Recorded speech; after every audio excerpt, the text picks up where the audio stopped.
इनसे पूछिए दरभंगा एम्स कहाँ बना?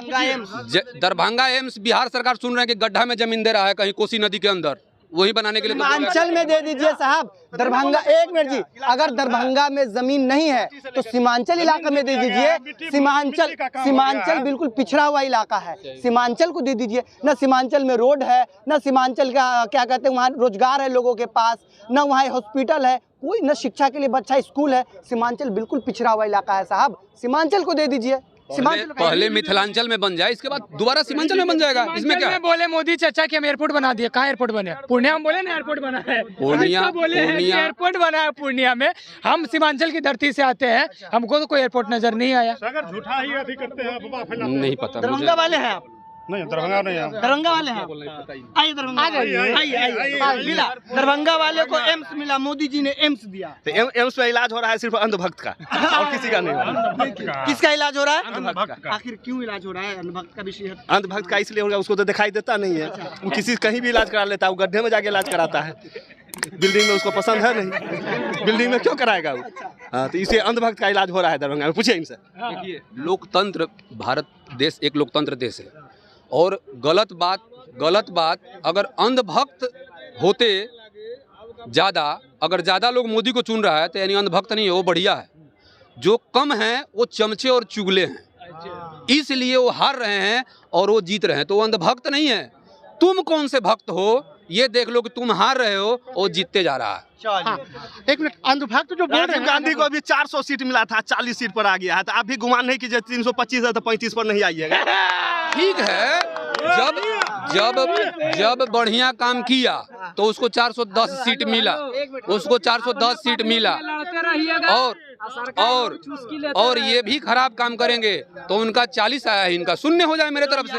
हाँ, बोल रहे थे कि जो अंधभक्त और ये सब है, तो शहजादा, इटली की गुड़िया, ये सब हम लोग तो चालू नहीं ना किए थे।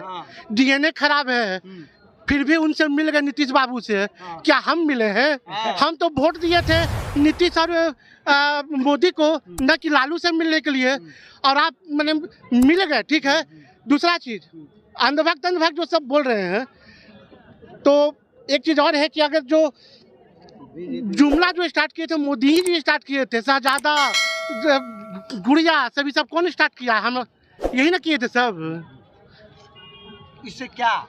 तो इससे यही बोल रहे हैं कि आप जुबान खराब कीजिएगा तो सुनने का औकात होना चाहिए। अगर मजाक करते हैं तो मजाक से ही भी सुनने के भी, हाँ, गाली सुनने का फिर आदत आपको, अगर फिर हम गाली देंगे तो फिर आप केस कीजिएगा, ठीक है, और हम क्या आप दीजिएगा तो हम खुश तो नहीं हो सकते। सीमांचल को अगर एम्स दरभंगा में नहीं हुआ तो सीमांचल में होना चाहिए था। आखिर सीमांचल को दे दीजिए आप। अगर पता चले कि बिहार सरकार उसको ऐसा नहीं करवा पा रही है तो फिर ये वापस चला जाएगा केंद्र के पास, तो फिर वापस तो नहीं आ पाएगा जल्दी, तो इसलिए कहीं ना कहीं सीमांचल के पास चला जाना चाहिए। तो वापस कैसे चला जाएगा? मोदी जी के नज़र में एम्स का, इसमें दरभंगा एम्स में इलाज चल रहा है। अच्छा, वो कह रहे हैं कि वहाँ इलाज चल रहा है, तो वापस कैसे चला जाएगा?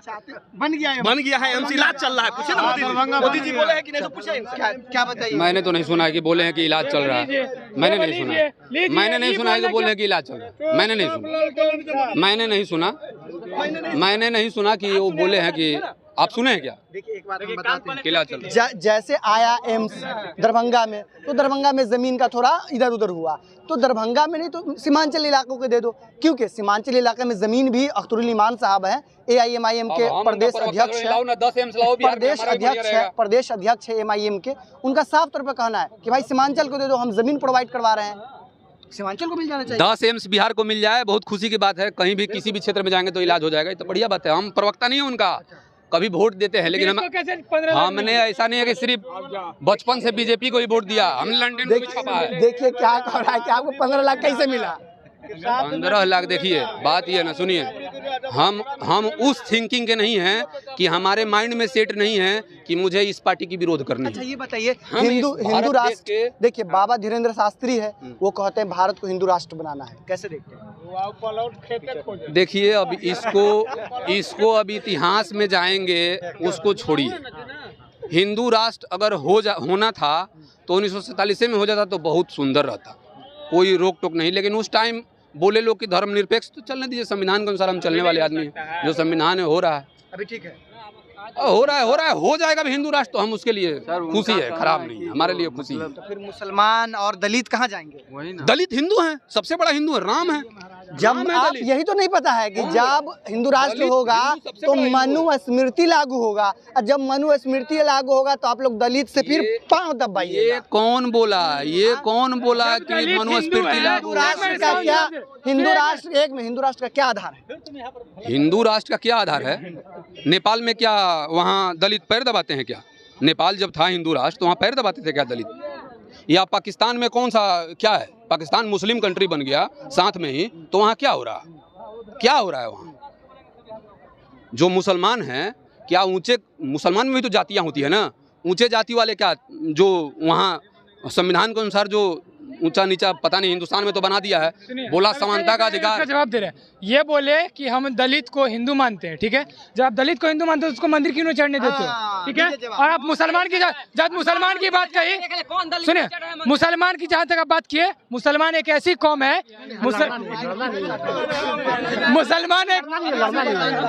मुसलमान एक ऐसी कौम है कि आपके बगल में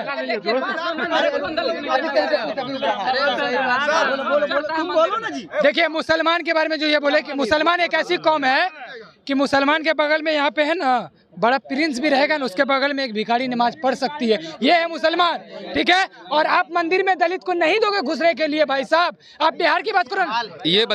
ये बताइए जो मंदिर है आपके सामने, जो मंदिर है, इसमें किसको मना किया जाता है? रामनाथ कोविंद हमारे देश के राष्ट्रपति थे, उनको नहीं जाने दिया गया।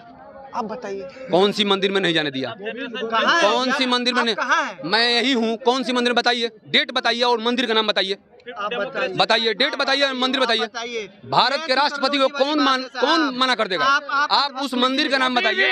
अभी भी दलित को मारा जा रहा है, अभी भी दलित। इनका जवाब हम दे देते हैं। एंड्रॉयड मोबाइल है, आप एक बार सर्च कीजिए, 100% उसका आपको रिजल्ट मिल जाएगा, ठीक है? इस पर मैंने थेथराई नहीं। आप बताइए। हाँ, रामनाथ दूसरा को मंदिर नहीं जाने दिया गया, एंड्रॉइड मोबाइल सर्च कीजिए, पता चल जाएगा। बताइए। अब आप बच्चा से पूछ लीजिए क्या बोल रहा था। अब आप बताओ, आप क्या बता रहे थे? पहले तुम मेरा सवाल का जवाब दो, रुक जाओ। बताओ आप क्या करते हो? आप पढ़ाई करते हैं। आपको क्या करना चाहिए? कुछ नहीं करना है, हम पढ़ाई कर रहे हो ना? पढ़ाई कर रहा है, किसान आपका का काम लड़का क्या है, है? पढ़ाई करना है। तो फिर आकर के शादी और राजनीति में काहे को? राजनीति में हम नहीं आ रहे, ये बोल रहे हैं कि दलित को मंदिर में घुसने नहीं दिया जा रहा है। कौन दलित नहीं घुसा मंदिर में? जाकर देखिए। आपका काम अभी क्या है? पढ़ाई करना। पढ़ाई कीजिए मेहनत से, ठीक ये है। सब करने से आपका पेट नहीं बढ़ेगा। मोदी हो या अमित शाह हो या लालू यादव हो या तेजस्वी हो या नीतीश हो, कोई भी नेता हो, तुम्हारा जब भूख लगे ना बाप के पास भागोगे और तुम्हारा बाप तुम्हारा पेट भरेगा, ना कि ये लोग भरेगा। समझ रहे हो? समझ रहे हैं। देखिए, ये जो बोले ना, सर्चिंग में देख लीजिए। ये देखिए जगन्नाथपुरी मंदिर में, ये जगन्नाथपुरी मंदिर में आप देखिए। हाँ, क्या है लेख? देखिए लिखा क्या है, राष्ट्रपति किसका है? हाँ बताइए। देखिए बीबीसी की रिपोर्ट है। देखिए क्या लिखा हुआ है, जगन्नाथ मंदिर में राष्ट्रपति के साथ दुर्व्यवहार का सच। अब क्या है? आप पढ़ के सुनाते, ये भी पढ़ के आपको सुनाते हैं। पढ़ के पढ़िए। उसको डाला कौन? एक बार हम इसका जवाब दें। ये बात जो बोले हैं, सुनिए, ये बोले ना कि दलित की बात, यही बीजेपी के नेता जो है दलित को क्या किए हैं? मुंह में पेशाब किए हैं। पेशाब की बात कहते हैं, किए हैं या नहीं?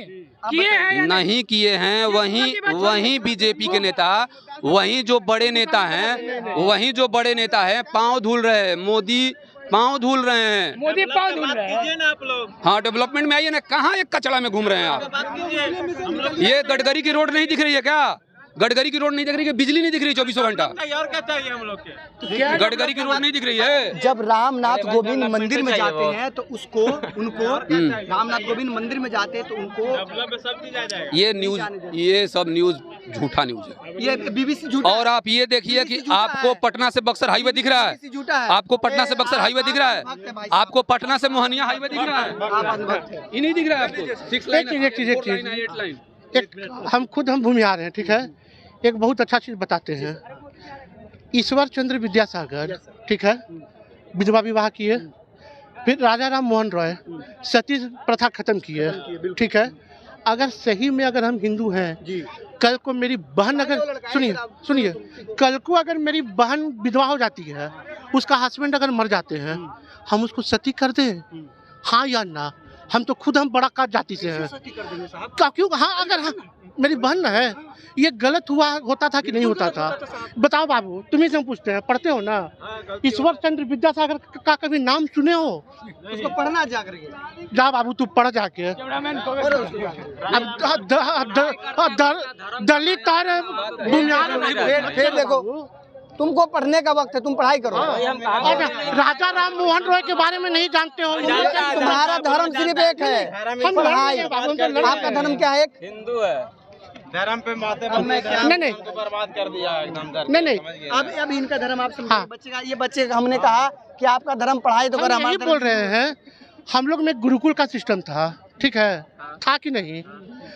वहाँ पर ऐसा नहीं होता था कि मतलब होता था। कभी आप इस पर एक बार रिसर्च कीजिएगा खुद से। सर धर्म की बात कर रहे हो ना?